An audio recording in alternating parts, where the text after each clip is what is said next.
The midday sun baked the timber bones of Broken Ridge, a frontier town forgotten by mercy. Dust curled along the wooden boards of the auction yard, where townsfolk gathered not for cattle or tools, but something far more unsettling. At the center of the platform, a burlap sack squirmed. No one said a word. A child's muffled sob came from inside the sack, sharp and frightened, then quiet again. The auctioneer, a red-faced man with sweat lining his collar, cleared his throat and smacked a palm against the platform. "Let's get this over with," he barked. "Caught her stealing from the bakery. Has no kin, no name, no place. Labor auction. Cheap, quick, and final." Someone laughed. Another spat. The sheriff leaned on a post, arms crossed, pretending not to hear the girl's whimpers. Everyone knew the Carter gang ran the town now. The law took its orders from a different kind of badge, one printed in coin and fear. The sack was kicked forward. The child inside yelped. "Starting at $5, the auctioneer grunted. "You'll get months of work out of her. Maybe years if she don't die too quick." A man in a wide hat raised his hand. "I'll take her for the mines. Them crawl spaces need small arms." Someone else chimed in, slurring. "She'll keep quiet in the dark, I wager." The girl thrashed in the sack. The crowd chuckled. Then a voice came from the edge of the crowd. Low, weathered, not loud, but enough to still the laughter. "I'll take her." Heads turned. A man stepped forward, leaning on a walking stick carved from twisted pine. His coat was dust-caked, threadbare. His hat hung low over his brow, casting deep shadows on a face carved by time and loss. His boots didn't shine like the others. They looked like they'd walked too far, for too long. The auctioneer squinted. "And who in blazes are you?" "Kane Mallory," the man said, his voice hoarse but steady. "She ain't for the mines. She ain't for no cellar. She's for my house, my table. She'll be my daughter." A few chuckles rippled. A woman in the crowd leaned toward her neighbor. "Ain't that the widower? The one they say went mad after his ranch burned?" Kane ignored them. He stepped closer to the platform. "You want money, I got none. I got land, burnt and half useless. I got a name worn thin. But I'll give her that name, and I'll give her a place. That's worth more than what any of you are offering." The auctioneer laughed nervously. "Ain't how it works, old man. This is a sale. I said what I said." The crowd hushed. King climbed onto the platform. No one moved to stop him. He crouched by the sack and gently untied it. The burlap fell open, and the girl blinked in the sudden light, her face smudged with dirt and fear. She looked no older than 9. Kane didn't flinch. He met her wide, trembling eyes. "I'm not here to hurt you," he said. "I'm here to take you home." The girl didn't speak.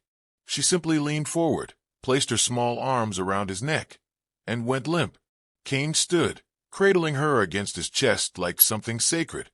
He turned, stepped down from the platform, and walked through the crowd. No one stopped him, not even the sheriff, especially not the sheriff. People whispered as he passed. "He's touched in the head. Probably drunk. Lost everything when the Carters burned him out." But Kane didn't listen. He walked like a man with purpose, not pride. Dust swirled around his boots as the wind picked up. Behind him, the auctioneer stood frozen. No money had changed hands, but the deal had been made.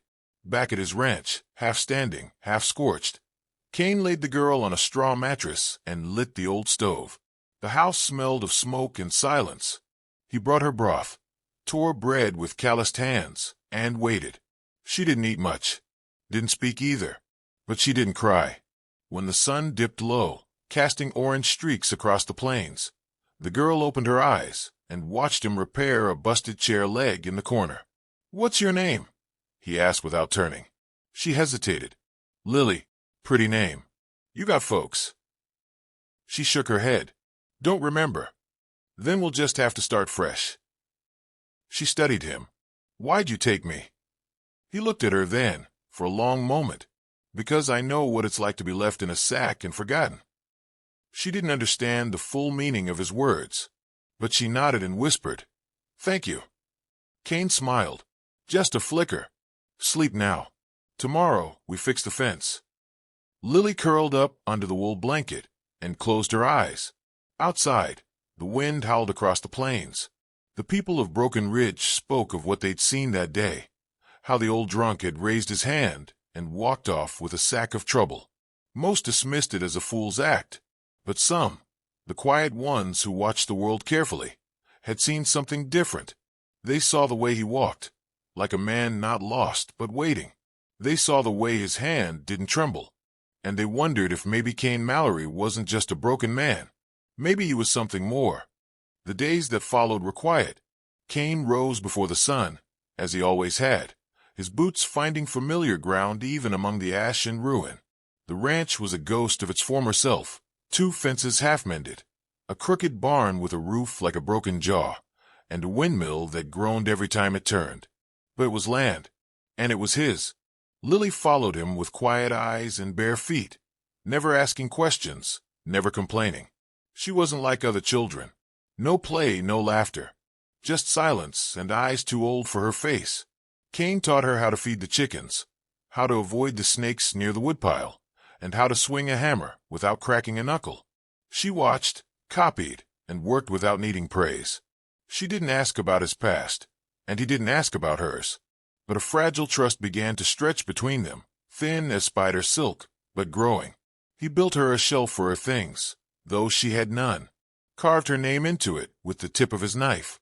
She watched the letters take shape like they meant something. Maybe they did. One evening, as the wind settled and the coyotes called far off, Lily spoke. "Why did your house burn?" Kane was sitting on the porch, sharpening a rusted blade. He paused, then went back to his work. "There are men in this county who think land should belong to the cruelest bidder. I wouldn't sell, wouldn't kneel. So they lit a match. Did the sheriff help?" Kane gave a bitter chuckle. "The sheriff pours whiskey for the men who struck the match." Lily was quiet. "Then, will they come back?" Kane looked up at the horizon, where the sky dipped into canyon shadow. "They always come back, but they ain't the patient kind. They get bold when they think time has dulled a man's edge." That night, he stood over her as she slept, small and still under the wool blanket. He remembered another child, another room, a daughter with black curls and a laugh like birdsong. Her name had been Ruth. His wife's name was Hannah. He hadn't spoken either name in years. Kane turned away from the bed and looked out the window. The moon was thin and watchful. The land didn't sleep. It waited. By the end of the week, he saw the first sign. A fresh set of hoof prints down near the creek. Not his. Not Lily's. Too deep to be cattle. Someone had ridden close and left, quietly. He didn't tell Lily, but he oiled the hinges on the cellar door and pulled the revolver from beneath the hearthstone. It still worked, though the metal bit his hand like an old grudge. He cleaned it by lamplight, then tucked it under his coat. 2 days later, the sheriff arrived. He came on a borrowed horse, trailing dust like a funeral march. He didn't knock, just stepped onto the porch and rested one hand on his belt. Kane didn't offer him coffee, didn't ask him to sit. The sheriff nodded toward the fields. "Heard you picked up a stray."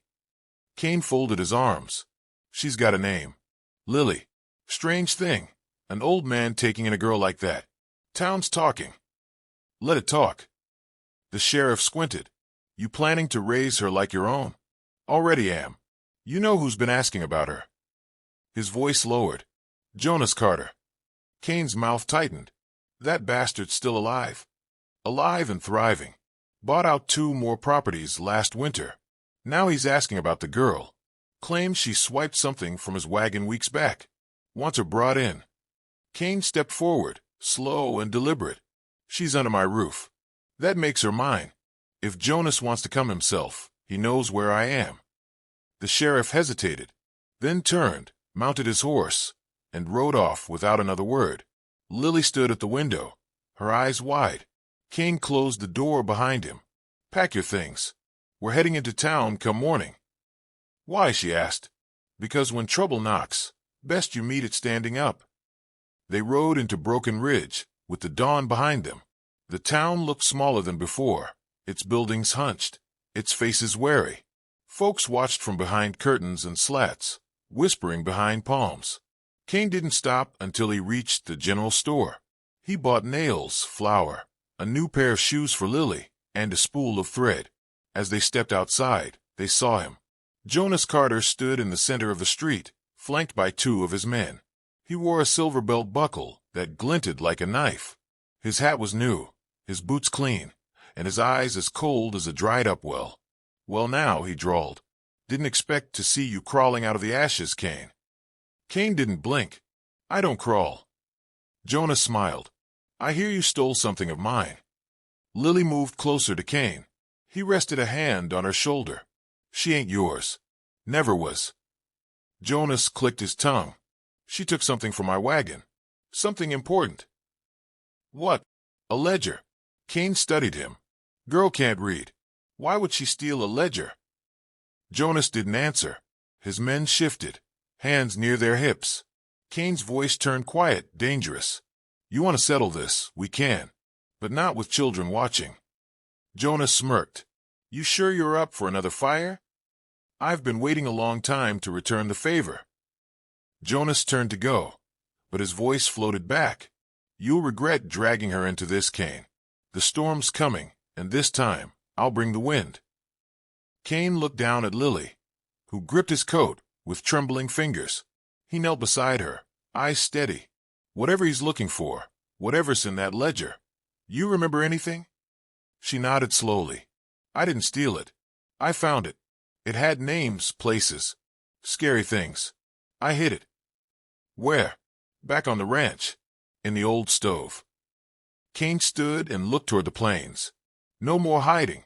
No more fire without return. He took her hand. It was time to teach the girl not just how to swing a hammer, but how to stand her ground. The sun dipped behind the buttes as Kane and Lily rode hard back to the ranch, dust billowing behind their tired mare. The sky bruised into dusk, purple and gold bleeding across the horizon like a warning. Kane didn't say much, didn't need to. The way his jaw set told Lily all she needed to know. Trouble wasn't waiting anymore. It was coming. By the time they reached the porch, the shadows had grown long. Kane jumped down and lifted Lily from the saddle, her new shoes already scuffed and dusty. He led her inside, checked the stove, and pulled free a rusted metal box she'd wedged behind the fire grate. The ledger was inside, just like she'd said, its leather cover cracked, pages brittle with ink and secrets. He flipped through it with withered fingers. Page after page of names, dates, tallies of supplies and shipments, but also lists of payments, coded and circled. Some were local. Others hinted at something wider. Government men, Mexican runners, slave routes not dead after the war, but hidden under freight lines and cattle drives. Kane felt the old fury rise like heat under his ribs. This wasn't just about land or pride. Jonas Carter was laundering blood through the cracks of the West, and Lily, somehow, had been caught in the slipstream. He wrapped the ledger in cloth, tucked it under a loose floorboard beneath the cot, and turned to her. "No one opens that stove. Not until I say." Lily nodded, her hands clenched in her dress. He knelt before her, his eyes level. "Do you trust me?" "Yes. If I don't come back tomorrow, you take a ledger. Go straight to Miss Clara at the mission school in town. She'll get you to someone who still remembers justice." "You'll come back," she whispered. Kane placed a calloused hand on her shoulder. "I intend to." By first light, the storm had arrived. 6 riders galloped into Broken Ridge, kicking up dust and fear. Jonas Carter led them, coat flapping like a black flag. His men spread through the town like wildfire, stationing themselves outside the general store, the saloon, the jail. The sheriff stayed inside, curtain drawn, his badge as hollow as his bottle. Kane arrived alone, on foot, his hat low and coat buttoned. His revolver rode easy on his hip, but it wasn't his hands that drew attention. It was his eyes. They burned with something older than anger, a kind of sacred fury. Jonas stood in the street, smirking. "You come to hand her over, or to die tired?" Kane's voice was quiet but sharp. "You're done hiding behind horses and henchmen. We both know what's in that ledger, and I reckon more than one man in this town would take an interest if I read it out loud." Jonas stepped forward. "You don't scare me, Kane. I already took your family once." Kane didn't flinch. "That was a mistake. One you won't make again." The town watched from windows and stoops, holding breath, hoping something would shift the balance. But it wasn't fear that held them, it was guilt. They had watched Cain burn before and done nothing. Jonas gestured, and two of his men stepped toward Cain. Cain drew. His revolver barked twice. Both men hit the ground, groaning and bleeding. One tried to crawl, then went still. Jonas cursed and ducked behind a wagon. Bullets tore through the morning, shattering windows, punching through walls. Cain ducked behind a trough, reloaded fast, and fired again. One more man fell, his hat spinning off into the dust. The town echoed with gunfire and fear. Behind the church, someone fired a rifle. The bullet screamed past Cain's head. He rolled behind the blacksmith's anvil and fired back, shattering the shooter's shoulder. Screams followed. The sheriff stayed in his office. Cain's coat was torn, his arm bleeding, but he kept moving. He fought like a man with nothing to lose. And perhaps that was the truth of it. Then a voice rose over the chaos, small, sharp. Cain. He turned. Lily stood at the edge of the livery, holding the ledger high in both hands. Her eyes blazed, fearless. Jonas saw her. He shouted, aimed his pistol, and fired. But Cain was faster. His shot struck Jonas in the chest. The outlaw spun and fell, his pistol clattering to the ground. The silence that followed was heavier than the gunfire. Cain rushed to Lily, pulling her into his arms, checking for blood. She was shaken, but whole. Behind them, Jonas groaned once and died. The townsfolk stepped out one by one. Some carried rifles, some just shame. No one looked Cain in the eye. He didn't need them to. He walked to the center of town, held up the ledger, and spoke loud enough for every coward to hear. This book holds more than names. It holds every lie Jonas ever sold, every soul he ever bought. If any of you got a scrap of honor left, you'll see it gets to the judge in Carson City. No one moved. Then, slowly, Miss Clara from the mission stepped forward. She took the ledger, her hand steady. Cain nodded to her, then to Lily. They walked out of Broken Ridge together, the wind rising behind them like applause. The trail back to the ranch was quiet, save for the gentle creak of saddle leather and the steady clop of hooves. Cain rode slow, not of pain, though his arm was still wrapped tight in cloth, but because something in him had loosened, like a knot pulled too long finally giving way. Lily rode beside him, her small frame swaying with each step of the horse. She didn't ask questions. She didn't need to. By the time they reached the cabin, the sky had softened to a pale blue, streaked with thin gold like it, too, was beginning again. Cain helped her down, watched her run to check on the mule and the chicken coop. The simple things children do when they feel safe again. He stepped inside, stood by the stove a long while, staring at the empty hearth. It was all still here, the ghosts, the silence, the memories soaked into every board. But something had shifted, not just in him, in the land. Cain sat down heavily on the edge of the cot and unlaced his boots. His revolver, still warm from the fight, lay on the table. He looked at it for a long moment before finally placing it in the drawer. He slid it shut. Lily came in, dusty and grinning. The hen laid 2 eggs. Cain smiled, though it came slow. She must have known we'd be hungry. That night, they ate by firelight. Real fire this time, not fear. Cain made cornbread from a tin of meal he found at the back of the pantry. Lily clapped when he didn't burn it. There was laughter in the cabin now, something it hadn't heard in a long while. When she grew drowsy, he tucked her into the cot, pulling the quilt over her narrow shoulders. She reached up and caught his hand. "You're not like other grown-ups." Cain knelt. "That a good thing or a bad thing?" "It's good. You don't talk too much, but you mean it when you do." He nodded slowly. "I had a daughter once. She liked to talk." Lily's eyes fluttered, but she was still listening. "What happened to her?" "She died. Long time ago. She was taken. Just like you." Lily's fingers tightened around his. "But you came back for me." "I reckon I did." She whispered. "Then you didn't lose everything." Cain stayed by her side until her breathing deepened and the worry in her brow faded into sleep. The next day, folks began coming out from Broken Ridge. First came Miss Clara, driving a cart stacked with supplies, flour, beans, fresh milk. She didn't say much, just nodded to Kane and left the ledger in his hands. "Judge opened it," she said. "Names in there don't just belong to Jonas. There's a reckoning coming." Kane didn't flinch. Let it come. Then came the blacksmith with a new horseshoe for the mule. The doctor brought salve for Kane's wound. One by one, the people who had once looked the other way started looking his way again. He didn't much care. But Lily noticed. They brought clothes for her, a proper dress, and books, more than she could carry. She stacked them by the window and read aloud when the light was good. Kane would sit nearby, mending fence wire or oiling his tools, listening more than he let on. Weeks passed. Spring crept up the valley. Wildflowers dared to bloom again. Kane worked the land with renewed purpose, though he never spoke of it that way. He just fixed what was broken, fed what was hungry, protected what was his. One evening, as the sun dipped low and the air turned lavender, Lily sat on the porch steps, cradling a carved piece of wood. "You're making something?" Kane asked, wiping his hands on a rag. "It's a sign," she said, holding it up. The letters were shaky, but legible. Hawthorne Ranch. Kane's throat tightened. He hadn't heard that name in a long time.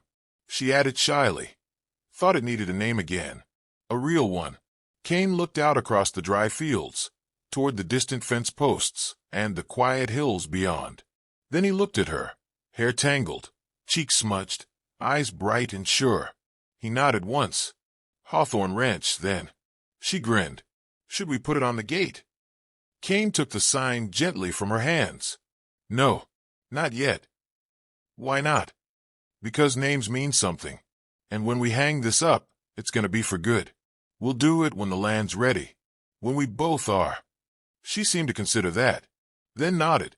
"All right, but I still think we need a name for you." Kane arched a brow. "I've got a name." "Yeah, but nobody uses it. Folks just call you Mr. or Hey You." "That's no good. What about Pa?" Kane froze. The word hit harder than a bullet. He didn't speak, didn't move. Just stared at her. "I mean only if you want," she said quickly. "You saved me. You gave me a home. Ain't that what a father's supposed to do?" He swallowed hard. The wind stirred, lifting a corner of the porch curtain. The light caught her face just right, and for a moment, it wasn't Lily, it was memory. It was hope. It was every second he thought he'd lost. Finally, he said, "I reckon that'd be all right." She smiled wide, her feet swinging off the step. "Okay then, Pa." And just like that, the dust that had hung around Kane Hawthorne's heart for years finally settled. Not because the storm had passed, but because something had taken root in its wake, something worth staying for.